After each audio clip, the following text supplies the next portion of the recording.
On the afternoon of June 13th, in Yanggu County, Shandong Province, a chemical plant suddenly exploded and caught fire. A massive fireball shot into the sky, and a terrifying mushroom cloud rose over the site. At the time of the explosion, traffic was heavy on the road near the chemical plant, and many residents stopped to watch and film the scene. Videos circulating on Chinese social media show intense flames burning at the site, followed by loud secondary explosions. The Yanggu County Emergency Management Bureau issued a statement saying that a fire broke out at the paraffin storage yard of Yanggu Huatai Chemical Company. It left 3 people injured. They've been sent to hospital for treatment. Firefighting and rescue operations are still underway, and the cause of the explosion is under investigation. The company involved was established in 1994. It is a leading enterprise in China's rubber additives industry, and the first listed company in Yanggu County. Some say that as the economy declines, incidents like this are becoming more frequent. They argue that in simple terms, companies are trying to cut costs by skipping essential inspections of key components. Others say that after efforts to curb self-defeating competition, companies have been pushed toward extremes. With products not selling well and facing various sanctions, firms first moved production overseas, then faced tighter restrictions at home, leaving them under pressure that some say eventually leads to insurance payouts. It's really explosions every day. Is it because wages aren't paid and workers set the fire? With a system like this, when the economy weakens, safety is always the first thing sacrificed. Safety risks are invisible. If routine inspections aren't properly carried out, they simply can't be eliminated. Others question whether the official report of only 3 injuries was concealing possible deaths. In earlier factory fire incidents, some cases were also rumored to involve unpaid workers taking revenge through arson, though this has never been confirmed by authorities. However, in a separate explosion case in June, authorities announced an investigation, but had already suggested it might have been man-made. In the early morning of June 11th, an explosion occurred in Guin, Guangxi, resulting in significant casualties. After the incident, videos posted by users show a massive explosion. The blast was so powerful that doors and windows in multiple nearby streets were heavily damaged. Ceilings collapsed, vehicles were burned out, and the entire area was left in ruins. A large fire burned for a period of time. Many houses were severely destroyed, windows were blown out, and the ground was covered with rubble. Some Chinese media described the blast as extremely powerful, saying it was like a tornado had swept through. According to reports online, around 1:30 a.m. on the day of the incident, an explosion was heard near Lingshan Road. A secondary explosion followed a few minutes later. The 2 explosions were about 2 minutes apart. A witness said the window on all these nearby streets were completely shattered. Some doors were blown open. Several streets lost power, and the damage was severe. The roads were full of broken glass. Someone said on video, "It's the first time in my life I've seen something like this. I thought only my house was damaged, but the entire street's windows were shattered." A resident living nearby told Chinese media that at around 1:40 a.m., just as they were about to sleep, they suddenly heard a loud crash from their window. The resident said their home was about 4 to 5 kilometers from Lingshan Road, where the explosion occurred. Emergency department staff at Yanggu County Hospital told the media that some injured people were admitted after the incident. One patient had injuries to the lower left leg and received wound cleaning treatment. Some others were more seriously injured, including fractures, brain hemorrhages, and multiple soft tissue injuries. A child was also reported to have burns. Those with more severe injuries were expected to be transferred to Guilin for further treatment. The official statement from the Chinese authorities said the explosion has so far resulted in 7 deaths and 17 injuries. However, some outside observers believe the actual figures may be higher than what was officially reported. Regarding the cause, the official report said that a gas pipeline explosion was ruled out and that the investigation was ongoing. Some Hong Kong media reported that officials referred to it as an incident rather than an accident, suggesting it could involve a criminal case. However, authorities have not released any final findings. Online users continue to question what could have caused such a devastating explosion. Some said, "What kind of explosion could create that kind of power? And if gas had been ruled out, then it must have been explosives." but officials can't say it directly. What kind of blast is this powerful? Professionals would know at a glance. Others commented, "It felt like a war had broken out. It looked like a battlefield."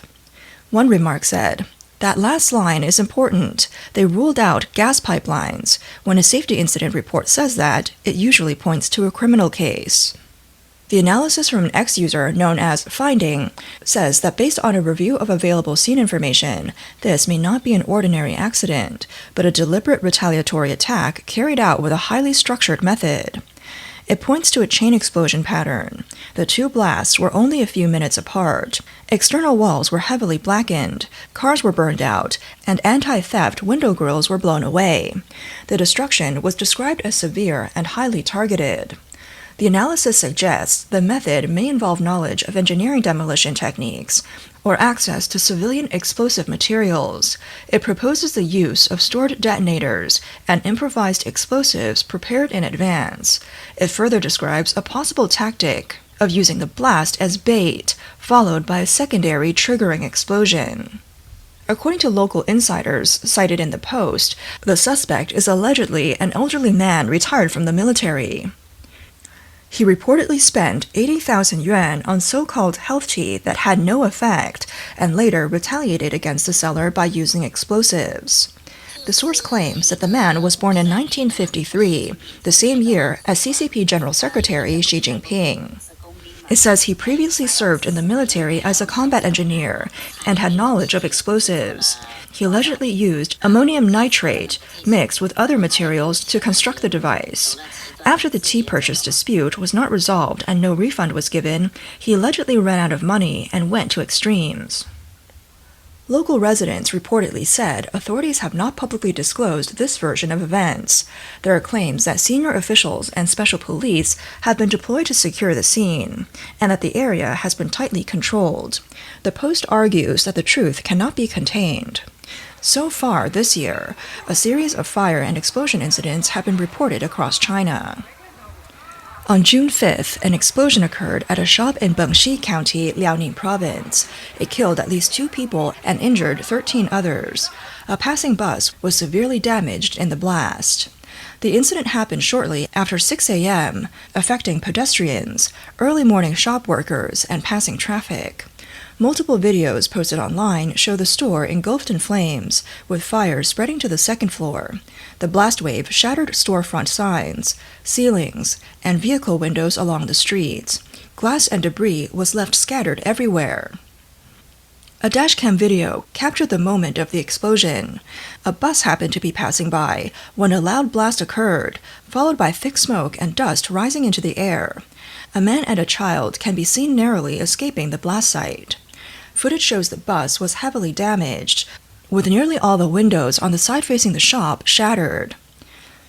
Passengers later got off the bus, some holding their heads, many injured by flying glass. Private cars parked nearby were also heavily damaged. The official statement said the explosion was likely caused by a gas tank leak. On June 3rd, a chemical plant in Suzhou suddenly caught fire and exploded. The blast generated a powerful shock wave, and windows of nearby shops were shattered. Videos circulating online show firefighters at the scene when a second explosion occurred, sending flames and thick smoke into the sky. Witnesses said some firefighters were injured. On May 28th, a lubricating oil factory in Nantong, Jiangsu Province, also experienced a sudden fire. Loud explosions were heard, and a huge fireball rose into the air, followed by thick black smoke. Witnesses thought it resembled a missile strike.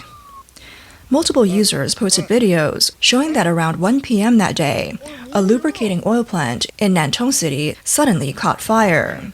Many villagers were startled by the explosion and fled the area in panic. The township government issued a statement saying there were no casualties. The fire was brought under control, and the cause is under investigation. However, no further updates were released afterward. Some online users argue that withholding casualty figures has become a common pattern in how such incidents are handled by authorities. On the evening of May 22nd, a gas explosion occurred underground at the Liushenyu coal mine in Shanxi Province. It killed 82 people, with 2 reported missing. 128 people were injured and hospitalized. This has been described as China's deadliest mining accident in about 17 years. During the rescue operation, hundreds of emergency personnel were deployed, and dozens of miners were pulled out alive, while others were trapped underground in the initial phase of the incident. Reports say the explosion was triggered after alarms detected dangerous levels of carbon monoxide. Chinese authorities called for a full investigation and ordered strict accountability. Several company-related personnel were reportedly detained. Survivors described sudden smoke, a strong odor of sulfur, and rapid suffocation inside the tunnels before the explosion spread. Officials later confirmed the scale of safety violations at the mine, which had already been flagged in previous inspections. For high gas risk conditions, the incident has intensified public attention on mine safety, especially in coal-dependent regions like Shanxi. There, large-scale underground operations remain a key part of the energy supply chain. On May 4th, a major explosion occurred at the Huasheng Fireworks Manufacturing and Display Company in Changsha, Hunan Province. The incident reportedly killed 37 people, left one person missing, and sent 51 people to the hospital. Satellite images comparing before and after the blast show that more than 20 production workshops were essentially flattened, with almost no structures left standing. Following the accident, 6 local officials in Hunan were reportedly placed under investigation. Over the years, however, external criticism has repeatedly pointed to a broader pattern in China's mining disasters and firework factory explosions. Allegations include collusion between officials and businesses, systemic corruption, officials holding stakes in enterprises, and bribery. Local governments are also accused of prioritizing GDP growth and fiscal revenue, weakening safety enforcement, and protecting illegal or unsafe production. When accidents occur, critics say there are often delays in reporting, underreporting of casualties, light penalties, or the use of scapegoats. Senior officials are rarely held accountable. China affairs expert Li Lingyi says the repeated mining and industrial disasters in China have deep structural causes. First, he argues, enterprises operate under a party-led system, where political priorities override safety concerns, and formal compliance often replaces real enforcement, resulting in weak protection for workers. Second, he says that after accidents occur, information is often suppressed from top to bottom. This avoids implicating higher-level officials, which reduces accountability and lowers the cost of negligence. On April 5th, in Guin, Shandong Province, a chemical plant explosion caused a massive fireball. The blast was so powerful that strong tremors were felt within several kilometers, and windows and doors in nearby homes were shattered. Roads were sealed off after the incident. Local emergency authorities said there were no reports of casualties at the time, but many online users questioned how such a violent explosion could result in no injuries or deaths. On March 19th, an explosion occurred in Inner Mongolia Liyuan Technology Company. Local emergency authorities said there were no immediate reports of casualties, again sparking skepticism. The company involved is engaged in chemical production. Reports say the incident took place in a workshop, where a sudden explosion released large amounts of yellow, white, and gray smoke. Videos from the scene show nearby shops with shattered windows and damaged walls. People can be seen running out of restaurants close to the blast area. Other footage shows the factory buildings heavily damaged, with the interior in disarray and workers evacuating to open areas. Reports suggest a storage tank exploded, possibly a liquid chemical tank believed to be hydrochloric acid. Hydrochloric acid is highly corrosive and toxic, and if it explodes or leaks, it can produce hazardous fumes. Environmental authorities reportedly intervened for containment and investigation. China affairs expert Yanggu said that sudden incidents in China generally fall into 2 categories. One is safety accidents caused by weak regulation or systemic governance issues, which have persisted for decades without fundamental reform. The other category involves retaliatory attacks driven by social frustration, including rising grievances and economic pressure under political constraints. An insider source told overseas media that violent incidents across China have been increasing, with claims of hundreds of stabbing cases occurring daily, and dozens of severe random attacks, although such figures are not officially published. In recent years, extreme violent incidents described as revenge against society have continued to appear across mainland China, especially between March and May this year. On March 29th in Beijing, a man from Liaoning Province drove a heavy loader into a market, violently crashing through stalls and crowds in a random attack. Witnesses at the scene said they saw 7 to 8 deaths, while some social media posts claimed up to 13 deaths and about a dozen injuries.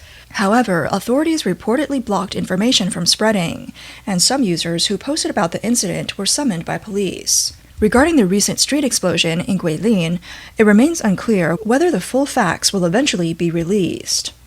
Recently, sources claiming insider knowledge said that the Chinese political legal system and the Ministry of Public Security had jointly issued internal instructions requiring local police departments to conduct comprehensive screenings of so-called at-risk groups. These include petitioners, people with grievances, and potential conflict cases. Police were instructed to pay particular attention to individuals described as having complaints or extreme tendencies. In recent years, there have also been reports of increased monitoring of groups labeled as experiencing investment failure, life setbacks, relationship breakdowns, psychological distress, or mental instability. Some online users mockingly refer to these categories as life failure groups. According to China Dissent, an affiliated monitoring program under Freedom House, protest activity in China increased significantly last year, driven largely by economic grievances. Over the past year, many stabbing incidents and vehicle ramming attacks have been reported. Police often describe the perpetrators as individuals facing economic hardship or psychological distress. However, human rights activist Wang Zhongwei argues that many revenge cases are rooted in earlier policy decisions made by the Chinese Communist Party, and that the government has not focused on improving people's living conditions. In his view, this has amplified the problem over time. China affairs expert Yanggu says that many social problems stem from the system itself, particularly issues such as judicial unfairness. He argues that increased surveillance of people in distress is not designed to help them, but to maintain political stability. In his view, this may further complicate social tensions and increase public resentment. He also points out that anyone can fall into these at-risk groups. Former middle-class individuals may fall into poverty after business losses, and civil servants may lose their jobs due to legal or disciplinary cases. As a result, he argues, anyone could potentially become a social risk factor.